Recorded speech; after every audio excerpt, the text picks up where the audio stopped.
So you've got your pinter, you've had a go, it's cracking. You've got a load of fresh beer goodness along with what seems to be a little cloud.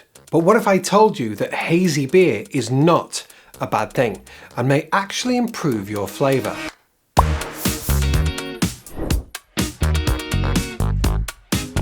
Haze adds flavour and is actually the preference for many craft beer drinkers, which has led to an explosion of hazy beers on the craft scene over the last few years. So why does it have such a bad rep? In mass beer production, they use chemical treatments and aggressive filtration to quickly filter out everything that hasn't fully dissolved into the mix. It's done quickly because, well, time is money, right? But this filtration process is implemented mainly so that their beer is crystal clear, which more people find aesthetically pleasing. However, whether you're brand new to brewing, which I was before I got the pinter, or if you're a demijohn dominator, love that one, write that one down, you'll be aware of the production and availability of intentionally hazy beers.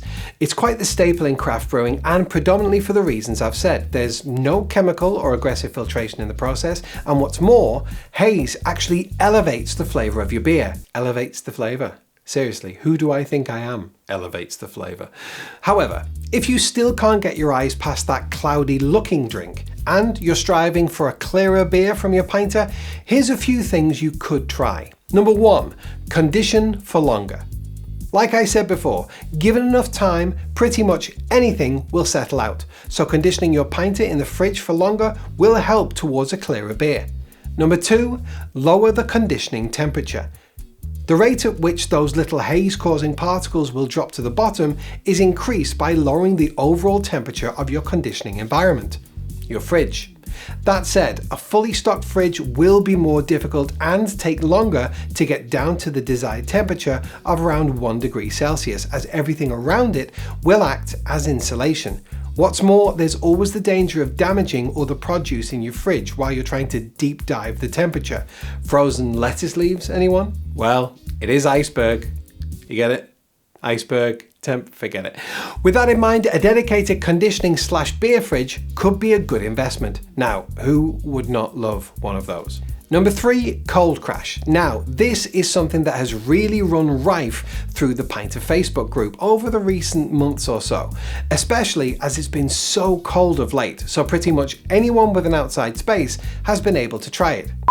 Oh, quick side note, in my first video I referred to a certain collective within the community on the Facebook page, those dedicated to the cause, armed with brewing and conditioning spreadsheets, devoted to helping create the best fresh beer possible.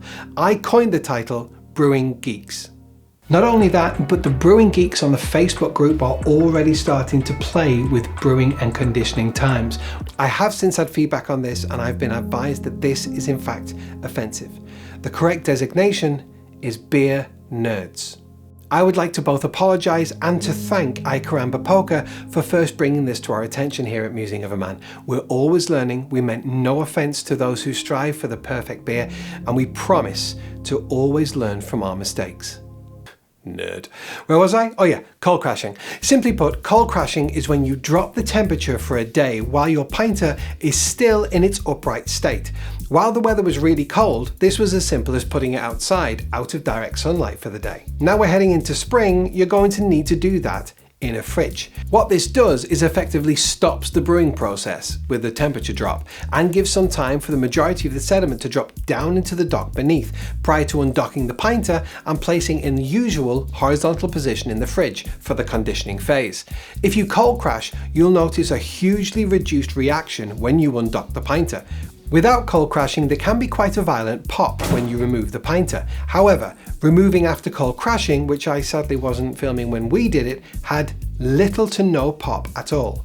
That said, I'm not millions of brews into my pinter journey like many of the aforementioned nerds, always learning, and I didn't notice a massive difference in the clarity. However, your mileage may vary and a cold crash may be the missing piece to your puzzle. Number 4, tap a day before. This is actually something I've taken on board ever since my first fresh beer, thanks to the Facebook group.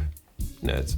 From the moment you put the pinter on the brewing dock, pressure is building within the main housing. When you remove it from the dock, the pressure is released from the dock, like we said with the pop, but not the pinter.